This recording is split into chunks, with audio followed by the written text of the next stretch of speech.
வேளாண் தலையாக அன்பு கழகத்தினுடைய பொதுச் செயலாளர் பாகத்துக்கு அரசுக்கு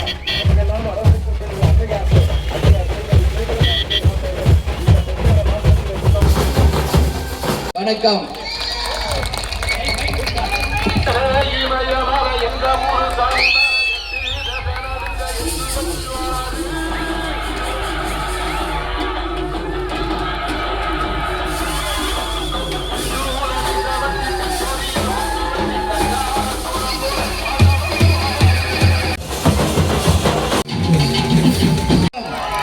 தலைவர் 2026 தேர்தல் தேசிய முற்போக்கு திராவிட கழகத்தை பொறுத்த வரைக்கும் மிக மிக முக்கியமான தேர்தல் என்பதை யாரும் மறந்துடக்கூடாது. இந்த தருணம் நமக்கு மிக மிக முக்கியமான தருணம். வருகின்ற தேர்தலிலே நீங்கள் எல்லோரும் எதிர்பார்க்கின்ற மகத்தான கூட்டணியை தேசிய முற்போக்கு திராவிட கழகம் உறுதியாக அமைப்போம் என்று உறுதியாக உங்ககிட்ட நான் சொல்றேன். அந்த கூட்டணி தேசிய முற்போக்கு திராவிட கழகம் எங்க கூட்டணி அமைக்கிறோமோ அந்த கூட்டணி தான் வெற்றி பெற்று ஆட்சியை பிடிக்க போவதும் நமது கூட்டணி தான் என்பதை இந்த நேரத்தில் உங்களுக்கு நான் சொல்ல கடமைப்பட்டிருக்கிறேன். இதுவரைக்கும் கண்டிப்பா உங்க எல்லாரையும் அழைச்சு உங்களுடைய கருத்துக்களை மாவட்ட செயலாளருக்கு சொல்லி உங்கள் சார்பாக மாவட்ட செயலாளர்களிடம் கருத்து கேட்டு மக்களும் தொண்டர்களும் விரும்பும் கூட்டணியை உறுதியாக தேமுதிக அமைக்கும். அதில் எந்த மாற்று கருத்தும் யாருக்கும் தேவையில்லை. உறுதியாக இருக்கிறோம், தெளிவாக இருக்கிறோம். இந்த முறை மாபெரும் வெற்றி கூட்டணியை அமைத்தே தீர்வோம் என்று உங்க முன்னாடி உங்க அண்ணி நான் உறுதிமொழி எடுத்துக்கிறேன். அதனால சொல்ற நேத்து முளைச்ச காலங்களை பற்றி கவலைப்பட தேவையில்லை.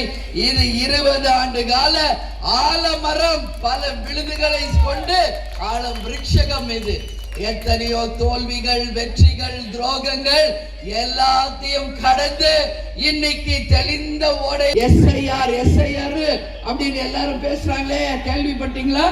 அவங்க வாக்குகளை திருடாம அவங்க வாக்குகளை நீங்க நேரா போய் செக் பண்ணி உறுதிப்படுத்திக்கங்க.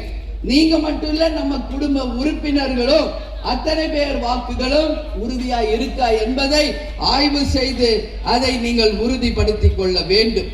ஏன்னா இது கொலகார கும்பல் வாழ்ற பூமி, திருடர்கள் மட்டுமே வாழ்கின்ற ஒரு பூமியா இருக்குது. ஏன் சொல்றேன் புரிஞ்சுக்குவீங்க. மலைய திருடினாங்க, மணலை திருடினாங்க, டாஸ்மாக்ல கொள்ளடிச்சாங்க, போத கலாச்சாரத்தை கொண்டு வந்தாங்க. எல்லா கொள்ளையும் அடிச்சு வெள்ளையனே வெளியேறு நம்ம கஷ்டப்பட்டு கொள்ளையர்கள் கையில பூமியை கொடுத்துட்டு போயிட்டாங்க நம்ம முன்னோர்கள். இன்னைக்கு மணல் கொள்ளை, அதே போல மரக்கொள்ளை, எல்லாம் கனிம வள கொள்ளை என்று பல கொள்ளைகள் இன்னைக்கு நடந்துட்டு இருக்கு. இது எல்லாம் போக ஒவ்வொரு மனிதனுக்கு நீங்க விட்டு கொடுத்தது ஒரே ஒரு உரிமை. இந்த ஜனநாயக நாட்டில் இந்த ஒற்றை விரல் புரட்சி ஏற்படுத்த அந்த ஓட்டுரிமையை மட்டுமே இன்னைக்கு உங்களுக்கானதா இருக்கு. இன்னைக்கு இந்த திருடங்க அதையும் திருட வர்றாங்கன்னா இவங்களை எல்லாம் ஓட விரட்டணுமா இல்லையா? எல்லாத்தையும் கொள்ளையடிச்சு முடிச்சிட்டீங்க.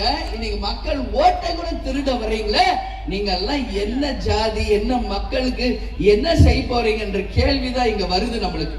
மனித இனம் என்று இருந்தால் தலைவர் சொன்ன மாதிரி ஜாதி, மதம், இனம், மொழிக்கு அப்பாற்பட்டு நாம் அனைவரும் ஒரே இனம், ஒரே குலம், ஒரே மனித ஜாதி என்று வாழ்ந்து இந்த ஜனநாயக நாட்டில அந்த ஓட்டுரிமை ஒவ்வொருவருக்கும் உறுதிப்படுத்த வேண்டியது இந்த அரசாங்கத்தின் கடமை, நம்மளுடைய தேர்தல் அதிகாரிகளின் கடமை, நமது நீதி அரசர்களின் கடமை என்பதை இந்த நேரத்தில் சொல்றேன்.